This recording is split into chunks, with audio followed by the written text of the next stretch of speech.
interesting one. We have Xavier who's calling in from Florida. Xavier, you are live on Truth Wanted. What's going on? Hey, good evening, gentlemen.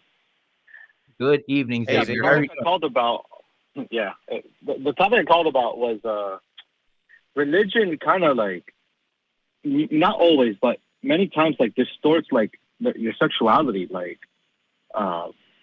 growing up, I was super puritanical and super abstinent, and the Christian evangelical circles, they kind of give you an inherent message of, if you wait until marriage, God will bless you. I really did wait till marriage. I didn't even have a girlfriend. And, I just wasn't really anything more special than any other marriage that for the people who didn't wait. So still waiting for that blessing. Maybe it's in heaven. No, I think there's something to this because I was taught, I grew up in a purity culture, right? Where it's like, so you have to wait until marriage because sex is the most important gift God has given you, or one of the best things God has given you, but he's meant for you to have that with one other person. And if you do that with anybody else, he doesn't like it. I guess I heard different explanations. One of them is you leave yourself spiritually vulnerable, like literally your spirit is being attacked if you have sex outside of marriage. Another explanation I heard is something along the lines of, well, your bonding with that person is going to be affected because you've had intimate experiences with other people, and that can get in the way of having a fulfilling relationship with a partner. Obviously, I disagree with all that because, not to talk too much about my personal life, but I'm not married and I'm doing just fine. It's great. It's cool.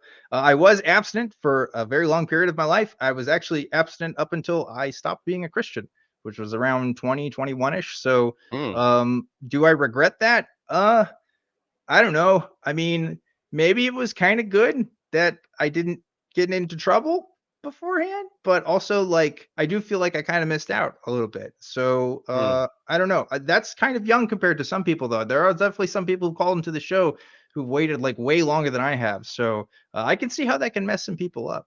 Yeah, for sure. I was going to say that when this topic comes up, I often hear people in atheist groups or whatever saying that this shows that religion is all about control and is all about manipulating. And I don't necessarily know if I think that maybe our caller could chime in with his perspective, but I don't necessarily think that religion goes out with the intent. They don't, we don't see a bunch of old guys in a room saying, okay, so how can we manipulate these people? How can we control these people? Although the types of religions that survive and that thrive and that religious evolution, right? The evolution of religion, the ones that survive are the ones that do have those control aspects. And I think that tying down the reproduction and tying down the thing that every teenager wants to do all the time, right? Tying that down, nailing that down as, the domain of under the control of the church is, if it didn't happen organically, you would think that, boy, that's just a genius stroke. And I'm curious, Xavier, what is your experience as far as did you feel like this was imposed on you, like you were obeying the church, or did you have beliefs such that you wanted to do this? I mean, was this something that was done against your will, or were you complicit?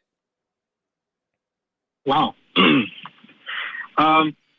It wasn't imposed on me directly by people. Like, they taught it, but they didn't preach it heavily. Like, because the youth leaders know that they can't control the sex lives of teenagers. Who can monitor that? They kind of just taught it and moved on. It was really imposed by the text, the holy text, like threatening hell. So as soon as like I hit puberty, I'm like, oh man, I might go to hell for these desires. And that really messes up with their psychology. So it was more imposed by the Bible itself, especially Jesus on the Sermon on the Mount. If you commit adultery in your heart, something like that, you're in danger of hellfire.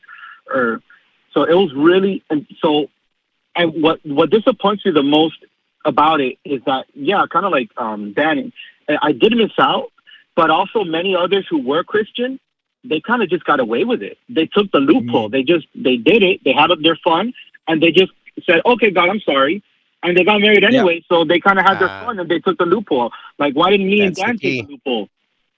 Right. Yeah. No, I feel the exact same way. Where it's like I know Christians who have definitely just have had sex and just don't feel guilty about it at all, even though like there's this whole culture that definitely does make you feel guilty about it. So it's like, why was I struggling with this guilt? I felt guilty just for having quote lustful thoughts, right? Which is again like something that most people have, right? It's just like a normal, natural human process. So to be ashamed of something that especially most teenage boys are going to be going through in their lifetime, it's just like, it just seems silly in retrospect. But the truth is, you got to think about it also from like a top down perspective. Why the hell would there be a God that designs us to even have those kinds of thoughts when we're teenagers in the first place? I mean, I wasn't thinking like that when I was like 5 or 6, right? Like it just didn't appear because I don't know, it wasn't an option. But for some reason, there's a God that designs that, yeah, 13-year-old girls do have the ability to get pregnant for some reason. Like,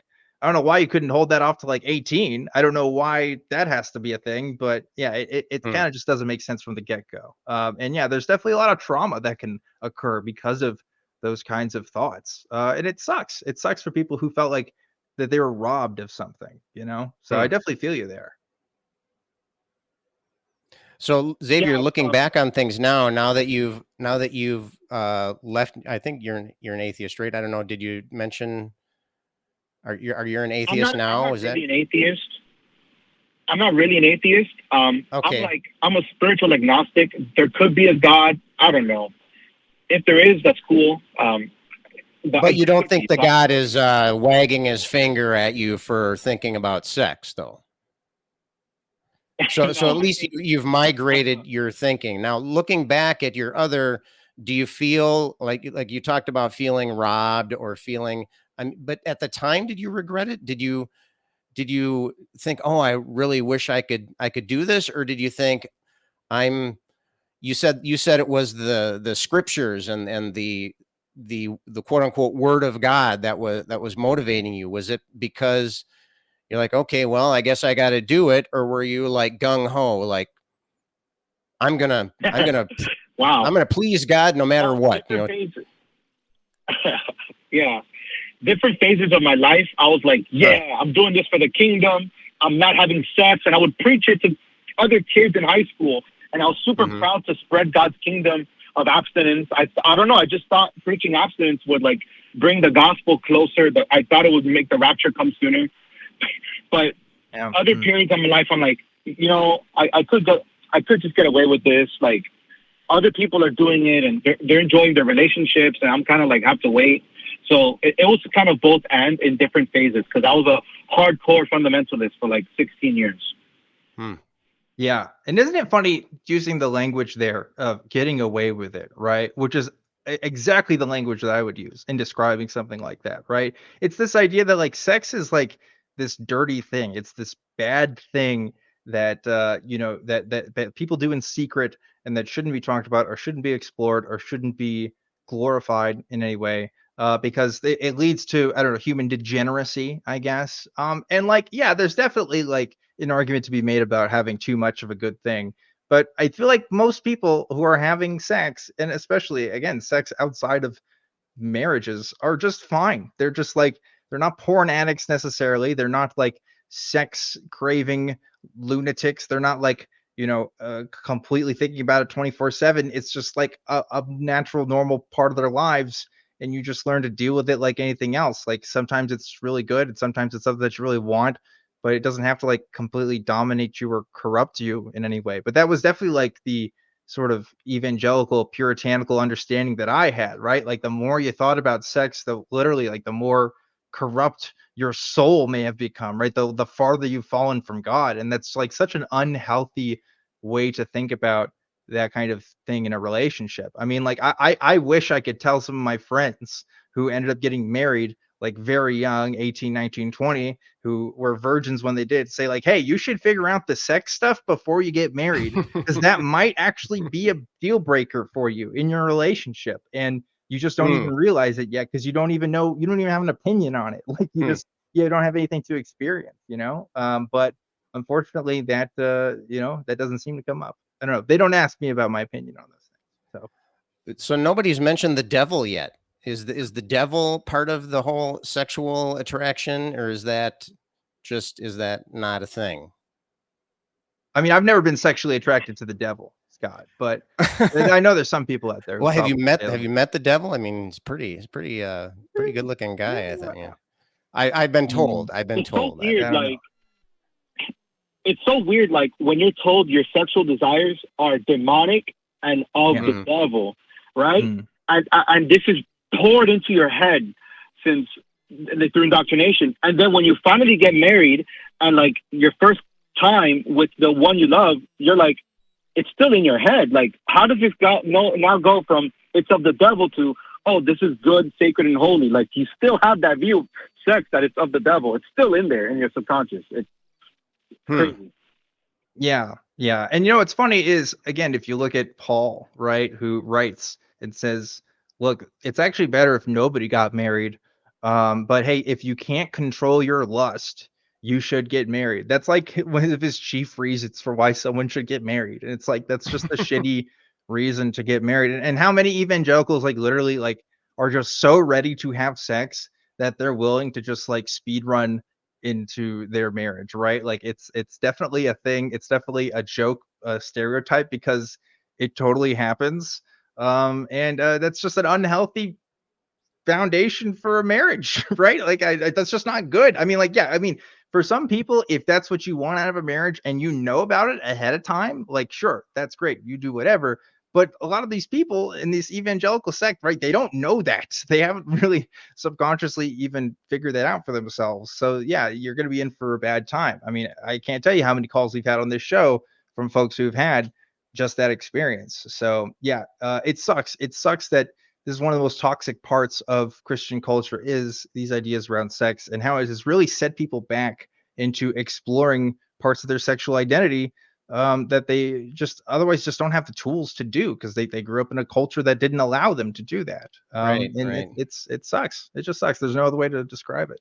Well, if we look at some of the objective facts here, I mean, if saving sex until you're married were a wonderful gift that you can give to your spouse, I mean, you would think that people that do that would have more successful marriages. But I think if we look at the data, we can see kind of either that, depending on the survey you see, either that's not the case or even the reverse is the case. Many religious groups have unusually high divorce rates, especially ones that are so socially restrictive and domineering in that respect. And so the data just doesn't pan out. It's just not there. There's nothing there in their argument. Really, it just all boils down to the same thing at the end.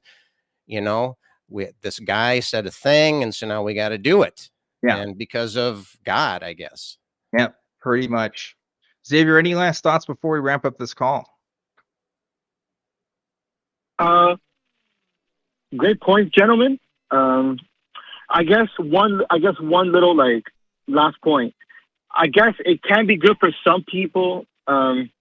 Maybe some people abstinence will be a good thing, but just to make it extreme, like it has to be like that for everybody. It was so toxic. Thanks for your time, gentlemen. Take care. No, thank you for your time, Xavier. I appreciate you calling in. It's definitely something that, I think people might feel a hesitancy to talk about because of their evangelical upbringing, right? Because there's still some shame lingering around that topic. I definitely felt that shame for a long time. And I thought like, yeah, I used to think, oh man, why does the LGBT community have to talk about sex all the time? Why do they have to be so open about this stuff? It is like, I saw that as a bad thing. And now in retrospect, I realized I only thought that was a bad thing because I was uncomfortable with my own sexuality. And not that I struggled with being gay or being bisexual or anything like that. I still identify as straight, but more so that like, I just didn't have a really healthy outlet for that stuff. My outlet for that stuff was just like I don't know, praying to God to take away my thoughts that I was inevitably going to have. Just about push it another person, way right? down. Just Yeah. push it all down there, and we know that that's always the beginning of a great success story. Just Yeah. pack it all down and stick it in the closet, Right. as it Right. were. Right. And yeah, so whenever you hear about these folks who, think that they've completely cured themselves of sexual desire through some spiritual practices or some sort of enlightenment, I'm always pretty skeptical about that